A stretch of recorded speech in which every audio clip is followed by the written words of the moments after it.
Alright, so in this tutorial I'm going to show you how you can connect a controller to GeForce Now. So it's very simple on how you can connect your controller to GeForce Now.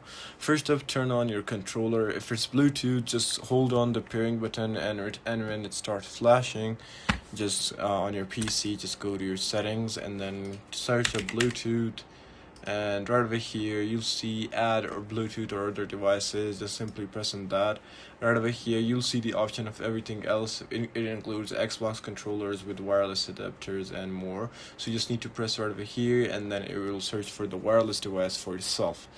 And now you just gotta open GeForce Now on PC. Just launch the app, or browser on mobile, open the app. Just once you start the game, your controller should automatically work. If it doesn't work, go to the game settings and switch input to controller mode, and that's it. You're ready to play cloud games smoothly on GeForce Now with your controller.